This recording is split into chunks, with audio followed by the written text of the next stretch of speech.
देखो, अनाप शनाप बातें तो संत रामपाल जी महाराज जी ने कोई भी नहीं करी। ऋषि दयानंद सरस्वती जी की लिखी हुई पुस्तक है, उन्होंने पढ़ के सुना दी। भाई समाज के लोगों का उस पुस्तक का ज्ञान नहीं था, ज्ञान हुआ। महर्षि जी के विचार उनसे उल्टे निकले। औरत कई मर्दों के साथ संबंध बना इसका ऐसे किसी के ऊपर इल्जाम लगाना ये गलत बात है। ऋषि दयानंद सरस्वती जी की पुस्तक में यह चीज दिखा दूं तो कि उन्होंने लिखी है कि ऐसा करना चाहिए। साधु संत आप भी मंदिर में जाए सुल्फा भांग भूंग पी लेते हैं, कोई बड़ी बात नहीं। जो सुल्फा भांग भूंग पीते हैं उनको हम साधु नहीं मानते, उनको तो हम नशेड़ी मानते हैं जी। मुझको भंग सेवन करने का अभ्यास पड़ गया, आदत होगी, मैं तो नशेड़ी हो गया। कबीर भांग तमाकू छोतरा आपू और शराब, कहे कबीर कैसे हो भक्ति ये तो करे खराब। तो इनको साधु मत कहना आप नशेड़ियों को। एक औरत 9-10 मर्दों से संबंध बना इसका है। वो आदमी भी राजी हो कि हाँ भाई मैं इसको संतान उत्पत्ति करवाऊंगा। सुनने में बहुत बुरा है पर इनके सारे विचार लिखे हुए हैं, ये अभी आप पढ़ना। तो ये वीर्यदाता के ना पुत्र कहलाते, ना गोत्र होता, ना उसका स्वतः उन लड़कों पर रहता, किंतु वे मृत पति के पुत्र बजते हैं। जो मर गया उसका आदमी उसके पुत्र कहलाएंगे। पैदा ये गलती हो भी जाओ है, कोई बात नहीं, इतनी मोटी किताब लगाए या कोई बार बार भी गलती हो रही है। अरे मेरे भाई, ये सारी पुस्तक में ज्ञान कहाँ है? सत्यार्थ प्रकाश नहीं, इसका नाम सत्यानाश प्रकाश धर दो। इसमें तो ये चीज भरी पड़ी है, वो भी बता रहे भाई। यहीं से रामपाल जी महाराज का विरोध है। यहाँ से मुख्यमंत्री जी को भ्रमित करा पहले तो जाके, फिर समाज को गांव गांव में जाके भ्रमित करा। आप जाके पता कर सकते हो। आप बोले हो पूर्ण संत है रामपाल जी महाराज। हाँ जी, अगर पूर्ण संत होंगे रामपाल जी महाराज और ये समाज के स्थापक दयानंद सरस्वती के बारे में इतना बड़ा ऋषि महर्षि को एक समाज का स्थापक है, उसका बारे में इतनी अनाप शनाप बात करते हैं। देखो, अनाप शनाप बातें तो संत रामपाल जी महाराज जी ने कोई भी नहीं करी। ऋषि दयानंद सरस्वती जी की लिखी हुई पुस्तक है, उन्होंने पढ़ के सुना दी। भाई समाज के लोगों का उस पुस्तक का ज्ञान नहीं था, ज्ञान हुआ तो फिर लोगों को पता चल गया कि सच्चाई क्या है, वेदों में क्या लिखा है। महर्षि जी के विचार उनसे उल्टे निकले। तो जो गुरुकुल वाले होते हैं, कई जो आर्य समाज के नाम से चलाते हैं, और भी इनके कई तरह के होते हैं, भाई ये पुस्तक भी बेच के अपना बिजनेस चलाते हैं, उनको हो गया धंधे का खतरा। तो उन्होंने झगड़ा करवाया था संत रामपाल जी महाराज जी के ऊपर, 2006 में हुआ था झगड़ा। उन्होंने नहीं, झगड़ा आपकी ओर तो होया था क्योंकि अच्छा। आपने इतना जो अटपटे सवाल एक शराबी बताना इतने बड़े समझ गए, नशेड़ी, सॉरी शराबी नहीं नशेड़ी, एक नशेड़ी बताना या कुछ ऐसा बोलना कि वो ये बोल रहा है कि एक औरत कई मर्दों के साथ संबंध बना इसका है, ऐसे किसी के ऊपर इल्जाम लगाना ये गलत बात है। देखो, आज समाज पढ़ा लिखा है, ठीक है। अगर आपको महर्षि दयानंद सरस्वती जी की पुस्तक में यह चीज दिखा दूं तो कि उन्होंने लिखी है कि ऐसा करना चाहिए, संत रामपाल जी महाराज तो कह रहे हैं ये गलत लिखा है। खुद आ रही है, खुद दयानंद सरस्वती की किताब में। हाँ, उनके खुद की किताब में है, अभी दिखा देता हूँ। पहले तो आपने भांग का बोला कि भाई नशा नशा, नशेड़ी तो भांग का नशा तो सबसे नशों का बाप है भांग। ये देखो, ये उनकी है महर्षि दयानंद सरस्वती का जीवन चरित्र। और कहाँ छपा है ये भी देख लो, आर्य साहित्य प्रचार ट्रस्ट, इनके खुद के संस्थान से छपा है, संत रामपाल जी महाराज जी का छपा हुआ नहीं है भाई। और सैकड़ों साल से ये चल ही रहा है। ये देखो,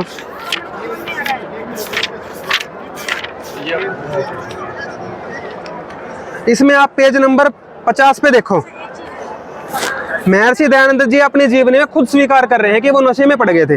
ये देखो, वो बता रहे हैं, दुर्गा कुंड के मंदिर पर जो चांडालगढ़ में स्थित है वहां वो पहुंचे। वहां मैंने 10 दिन व्यतीत किए। वहां मैंने चावल खाने बिल्कुल छोड़ दिए और केवल दूध पर अपना निर्वाह करके दिन रात योग विद्या के पढ़ने और उसके अभ्यास में संलग्न रहा। दुर्भाग्य से इस स्थान पर मुझे एक बड़ा व्यसन लग गया, बहुत बड़ा नशा लग गया। क्या? मुझको भंग सेवन करने का अभ्यास पड़ गया, आदत होगी, मैं तो नशेड़ी हो गया। अभ्यास, नशे का अभ्यास क्या होता है? ऐसे जो आदमी नशे का अभ्यास करता है और वो कह रहा है मैं, आगे देखो क्या लिखे हैं, अभ्यास पड़ गया, आदत पड़ गई और प्राय उसके प्रभाव से मैं मूर्छित हो जाया करता था। ये बात तो ठीक है, साधु संत है, आप भी मंदिर में जाए सुल्फा भांग भूंग पी लेते हैं, कोई बड़ी बात नहीं। जो सुल्फा भांग भूंग पीते हैं उनको हम साधु नहीं मानते, उनको तो हम नशेड़ी मानते हैं जी।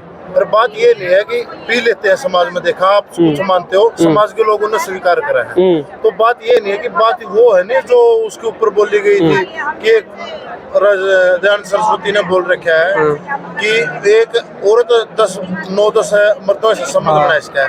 ये निजाम रामपाल जी महाराज ने उसके ऊपर लगाना, यहाँ से दंगा चलो ये दिखाओ नहीं आप, ये दिखाओगे अभी। ये तो देख लिया आपने भांग का सेवन, आप कह रहे हो साधु संत भांग का सेवन कर सकते हैं, समाज एक्सेप्ट करता है। भाई सबसे बड़ा संत मत कबीर साहब का है, खुद परमेश्वर ने आगे चलाया है। उन्होंने क्या बताया है? कबीर भांग तंबाकू छोतरा आपू और शराब, कहें कबीर कैसे हो भक्ति ये तो करे खराब। तो ये करने से भक्ति सफल नहीं होती, भक्ति तो वैसे ही नष्ट हो जाती है, करी कराई भी नष्ट हो जाती है नशा करने से। तो भाई ये जो भक्त, अगर आप मानते हो कोई नशा करते हैं तो वो समाज में बुरा संदेश दे रहे हैं, जैसे महर्षि दयानंद सरस्वती जी ने भी दिया। इससे कोई भक्ति और मुक्ति नहीं मिलती, ढोंग कहेंगे हम उसको। आप लाल कपड़े पहनना 2 मिनट का काम है, अभी मैं 10 टीके लगा लूं, 4 माला डाल लूं और लाल कपड़े पहन लूं, फिर मैं करूं नशा, तो मेरे को आप साधु कहना शुरू कर दोगे। नशा करता हूं तो मेरे को नशेड़ी कहो, वो ज्यादा भला होगा समाज के लिए। इनको साधु मत कहना आप नशेड़ियों को। इनको भी नशा छोड़ के संत रामपाल जी महाराज जी की शरण में आके भक्ति कर लेनी चाहिए, अपना जीवन सफल करना चाहिए। अब दिखाते हैं आपको सत्यार्थ प्रकाश, जिसमें आपने बताया कि महर्षि दयानंद जी के बारे में ऐसा क्यों बोल दिया कि कई मर्दों के साथ, जो आप बता रहे हो औरत का लिख दिया। ये इनके विचार हैं, देखो भाई, ये है सत्यार्थ प्रकाश, महर्षि दयानंद सरस्वती जी के द्वारा लिखित है ये, उनके विचार हैं इसमें। ये देखो जी, ये आर्य प्रकाशन से छपता है, संत रामपाल जी महाराज जी का लिखा हुआ तो नहीं है, इसने खूब चेक कर लो। आर्य प्रकाशन, कुंडे वाला, अजमेरी गेट, दिल्ली, उनके खुद के संस्थान का है, आर्य समाज का, हमारा नहीं है। इसमें ही दिया है चौथे समोल्लास के अंदर सारी चीज, देखो।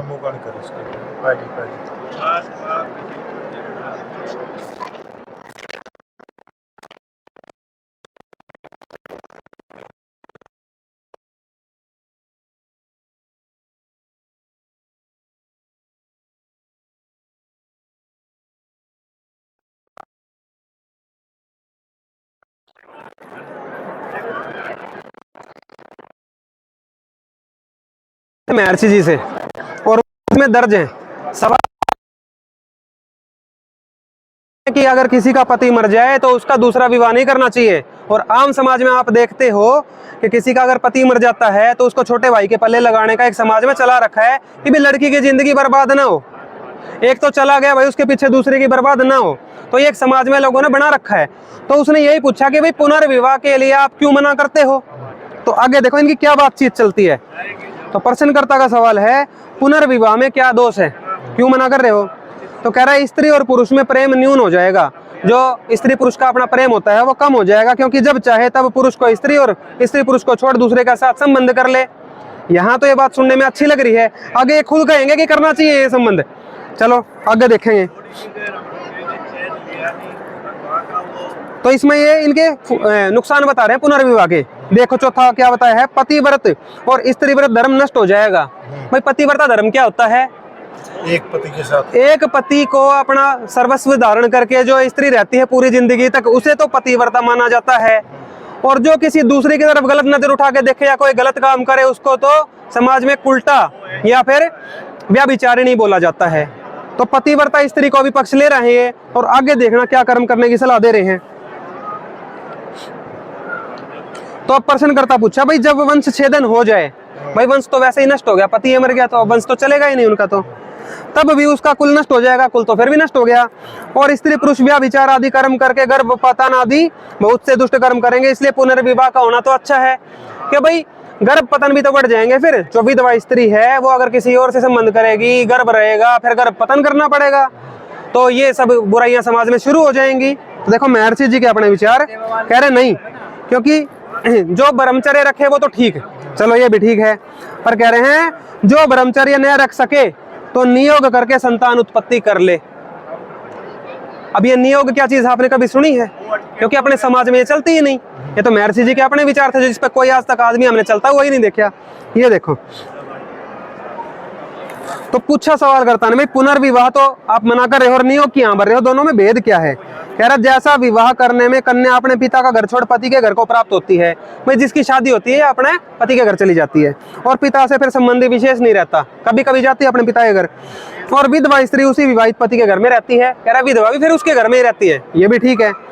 उसी विवाहिता स्त्री के लड़के उसी विवाहित पति के दाएं भागी होते हैं, ठीक है भाई। और विधवा स्त्री के लड़के, अब विधवा स्त्री के लड़के मतलब जो नियोग की प्रथा गई थी, नियोग का इन्होंने क्या बताया है कि किसी आदमी को पहले सिलेक्ट करे, वो आदमी भी राजी हो कि हाँ भाई मैं इसको संतान उत्पत्ति करवाऊंगा। सुनने में बहुत बुरा है पर इनके सारे विचार लिखे हुए हैं, ये अभी आप पढ़ना। तो ये कह रहे हैं कि पहले तो स्त्री और पुरुष आपस में नैन मटक्का कर ले, अपनी भाई तैयारी कर ले कि भाई हम करेंगे, और ऐसा काम करने के लिए अपने परिवार वालों को बता दे। मतलब समाज मर गया क्या? कोई अपनी बहन बेटी को ये कहेगा कि ले तू हाँ इस पुरुष के साथ चले जा? कोई भी नहीं आज्ञा देता, और ना ऐसा कभी हुआ ना हो सकता। ये संत रामपाल जी महाराज जी के वचन थे, ये कह रहे हैं ऐसा करना चाहिए। देखो कह रहे हैं विधवा स्त्री के लड़के वीर्यदाता के ना पुत्र कहलाते, ना गोत्र होता, ना उसका स्वतः उन लड़कों पर रहता, किंतु वे मृत पति के पुत्र बजते हैं। जो मर गया उसका आदमी उसके पुत्र कहलाएंगे। पैदा कोई और करेगा, पति मर चुका है और पुत्र उसके कहलाएंगे जो मर गया। क्या कभी ऐसा समाज में हुआ है? भाई मुझे एक संतान बता दो। भाई आर्य समाज को फॉलो करने वाले आज हजारों लाखों लोग होंगे समाज में, और महर्षि दयानंद जी को मानते हैं वो। तो महर्षि दयानंद जी को इस नियम को फॉलो करने वाला कोई आके कहे तो सही कि मेरे पिता की मृत्यु तो मेरे जन्म से 5 साल पहले हो ली थी, आगे कहे कोई, बताए कोई कि हाँ भाई किसी और ने करी संतान उत्पत्ति, मेरी उत्पत्ति, पर मेरा पिता मर चुका मेरे जन्म से पहले, मतलब उससे भी सालों पहले, ये कभी नहीं हो। और कह रहे उसी का गोत्र कर लिया और उसी के पदार्थों के दाएं भागियों का। आगे देखो कह रहा विवाहित स्त्री पुरुष का संबंध मरण पर्यंत रहता है। भाई किसी की शादी होती है तो जब तक मृत्यु नहीं होती वो एक साथ रहते हैं, एक घर में रहते हैं, संबंध में रहते हैं। और नियुक्त स्त्री पुरुष का कार्य सिद्धि के पश्चात छूट जाता है। ये कह रहे हैं अब कार्य संबंध क्या है कि किसी को गर्भ ठहराना। भाई गांव में जोटा होता है एक जैसे, ठीक है, जिसकी भैंस को नए दूध करना होता है तो उस जोटे से जाके संपर्क कर लेते हैं वो। ये कह रहे हैं ऐसे ही स्त्रियों को करना चाहिए, विधवा को किसी आदमी से संपर्क कर लेना चाहिए। क्या ये चीज पशुओं के लिए जो थी ये मनुष्यों में भी अब आपने डालनी है? क्या यह चीज किसी समाज ने एक्सेप्ट करी आज तक? लोग ऐसा कहने वाले आपको लाखों मिल जाएंगे, हम दयानंद सरस्वती जी को फॉलो करते हैं। फॉलोअर एक भी नहीं मिलेगा एक्चुअल में। कोई बताओ तो सही है काम उसने अपने घर करवाए हो? कोई नहीं करवा सकता। ये देखो कह रहे विवाहित स्त्री पुरुष आपस में घर के कार्य मिलके करते हैं और नियुक्त स्त्री पुरुष अपने अपने घर के काम करते हैं। वो जोटा अलग गया, भैंस अलग गई, वो तो पशुओं वाले काम हो गए तो सारे। अब देखो कह रहा विवाह और नियोग में नियम कैसे हैं वो बताओ। कह रहा है एक पति और एक स्त्री मिलके 10 संतान तक उत्पन्न कर ले, जिसके ब्याह हुए हैं वो तो कर सकती है, ठीक है। पर नियुक्त स्त्री पुरुष जो अलग से सिलेक्ट करे हैं कि भैया संतान उत्पत्ति करेंगे, वे 2 या 4 से अधिक संतान उत्पत्ति नहीं कर सकते। भाई आपको पहले ही दिखाते हैं भांग के नशे में बोली गई बातें हैं, ये ऐसा समाज में कभी हुआ ही नहीं, इनके मन के विचार हैं सारे। ये देखो ये क्या लिखा है, पूरा पढ़ियो अब इसको। जैसा कुमार कुमारी का विवाह होता है वैसे ही जिसका स्त्री या पुरुष मर जाता है उन्हीं का नियोग होता है। कह रहा नियोग उन करना है जिनके स्त्री या पुरुष मर जाए। और देखो विवाहित स्त्री पुरुष सदा संग में रहते हैं, एक साथ रहते हैं। नियुक्त स्त्री पुरुष का व्यवहार ऐसा नहीं, किंतु बिना ऋतुदान के समय एकत्र ना हो। जब उन संबंध बनाने हो तब तो एकत्रित हो जाएं, वरना ना हो अपने अपने घर में रहे। फिर कह रहा जो स्त्री अपने लिए नियोग करे तो जब दूसरा गर्भ रहे उसी दिन से स्त्री पुरुष का संबंध छूट जाए। भाई जब भी गर्भ रह जाए तो वो जो नियोग के लिए कोई उसने चुना है कोई आदमी, वो तो अपने घर चला जाए, उसके बाद उससे संबंध ना करे और वो अपनी औलाद पैदा कर ले। ये देखो फिर आगे, और जो पुरुष अपने लिए करे तो भी दूसरे गर्भ रहने के संबंध छूट जाए, परंतु वही नियुक्त स्त्री 2-3 वर्ष पर्यंत उन लड़कों का पालन करके नियुक्त पुरुष को दे देवे। अब एक बात सोचो, एक आदमी से नैन में टक्का कराया, फिर अपने घर वालों तो बताई, फिर घर वालों ने एक सिलेक्ट कराया भाई तुम जाओ भाई वहां संबंध बनाओ, फिर वो लड़का पैदा करा इनने। अच्छा लड़की को तो ये मानता नहीं संतान, लड़के लड़के लिखे दिखेंगे आपने पूरी बुक में, लड़की कहीं नहीं दिखेगी। तो कह रहा लड़का पैदा हो गया, अब कह रहे 2-3 साल वो विधवा उस लड़के को पालेगी अपने सामर्थ्य पे, क्यों, पति तो है नहीं, अपने सामर्थ्य पे पालेगी और फिर पाल के उस खसम को दे देगी। ये चीज आज तक समाज में हुई है कभी? आप बता दो। चलो वो परमात्मा तो नहीं था, को महर्षि था, ये गलती हो भी जा हुआ है, हाँ। कोई बात नहीं, इतनी मोटी किताब लगाए या कोई बार बार भी गलती हो रही है। अरे मेरे भाई, ये सारी पुस्तक में ज्ञान कहाँ है? हमारे गुरुजी संत रामपाल जी महाराज साफ साफ कहते हैं, सत्यार्थ प्रकाश नहीं, इसका नाम सत्यानाश प्रकाश धर दो। इसमें तो ये चीज भरी पड़ी है। वो भी जाओ, एक बहुत मोटी किताब है। तो भाई नशे में तो जो कोई लिखा तो ऐसी चीज पाऊंगी आपने। और देखो, आप पूछ रहे थे 10 पुरुष कहाँ लिखे हैं, वो भी देख लो भाई। एक दो चीज और देख लो। तो प्रश्नकर्ता का भी दिमाग घूम गया इसके नशे वाली बात सुन के। वो कह रहा है यह नियोग की बात तो व्यभिचार के समान दिखती है, तो वैश्यावृत्ति वाला कर्म नजर आ रहा है मेरे को, ये तो नहीं होता। कह रहा जैसे बिना विवाहितों का व्यभिचार होता है, भाई बिना विवाह करो तो गलत होता है, वैसे बिना नियुक्ति का भी व्यभिचार कहलाता है। अगर तुम ये काम ना करोगे ना तो तुम गलत हो, ये करने चाहिए। ये तो फिर उसका फिर भी दिमाग नहीं टिका। वो कह रहा है ये तो वैश्या के सदृश कर्म दिखता है। देखो वैश्या लिखा है सामने, देख लो। कह रहे है तो तुम बहन बेटियों को जो विधवा होगी इसको वैश्या बनाने की बात कर रहे हो। महर्षि जी क्या कह रहा है? ये भगवान कह रहा नहीं, क्योंकि वैश्या के समागम में किसी निश्चित पुरुष या किसी कोई दूसरा नियम नहीं है, उसमें नियम नहीं होते। कह रहे नियोग में तो विवाह के समान नियम है, विवाह के समान नियम बताए। जैसे दूसरे को लड़की के देने, दूसरे के समागम करने से विवाह पूर्वक लज्जा नहीं होती, ऐसे ही नियोग करवाने में भी नहीं होनी चाहिए। जैसे विवाह करवाने में तो शर्म नहीं करते लोग, वो एक सामाजिक ताना बाना है, ऐसे करना पड़ता है। ये तो कह रहे हैं ऐसे ही ये खसम वाले काम भी करने चाहिए, गैर मर्द के साथ एक विधवा को करवाना चाहिए। इस तरीके से संबंध नहीं हो सकते है। तो कह रहा है, फिर भी सवालकर्ता ने पूछा हमको तो ये पाप की बात मालूम होती है, ये तो पाप है भाई। कह रहा जो नियोग की बात में पाप मानते हो फिर तो नहीं मानते, पाप तो